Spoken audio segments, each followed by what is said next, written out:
Isa raw sa layunin ng APEC Summit ang pagpapaunlad ng kalakalan sa pagitan ng mga kalahok na bansa.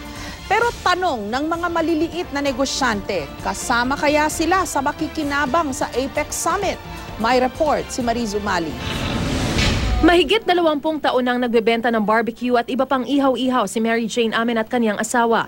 Maliit man ang negosyo, hindi nawawaglit sa isipan ng kanyang pangarap. Pinangarap din po namin na gano'n na makapag yung paninda namin, maano namin sa ibang bansa, matikman po nila. Malay niyo po yung ano po namin, makaangat-angat po kami ng konti. Ang mga negosyong tulad ng kay Mary Jane ay tinatawag na micro-scale enterprise o maliit na negosyong may di darami sa 9 na empleyado at di lalagpas sa 3 milyong pisong kabuoang asset.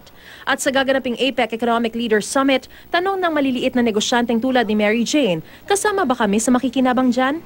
Ayon sa Department of Trade and Industry, isusulong ng Pilipinas na bigyang pansin sa agenda ng APEC Summit ang mga micro, small at medium enterprises. Global na yung magiging market nila, hindi lang yung domestic. So, eto meron ka ng existing tapos magbe-break ka na from the domestic market to the international market. Yun yung objective. Base sa tala ng DTI nitong 2012, sa mahigit 900,000 business enterprise na nag-ooperate sa bansa, mahigit 800,000 ang micro-enterprise. Mahigit 2 milyon naman ang nabigyan ng trabaho ng mga micro-enterprise na ito. Bagamat malaki ang kontribusyon ng mga micro-enterprise sa ekonomiya, di sila masyadong napapansin sa APEC.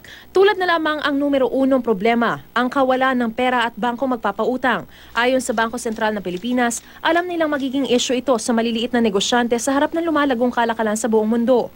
Pero para sa magbubukong si Romeo Domoran, duda siyang matutulungan siya ng APEC. Pero pangarap pa rin daw niyang makapag-export ng mga buko sa ibang bansa. Padala ng ibang produkto sa ibang bansa, mag-export. Sangayon naman ako doon. Hindi ko lang alam kung sa paanong paraan. When they're ready to join yung international marketplace, all these new policies will be in place. So magiging mas simple na rin para sa kanila.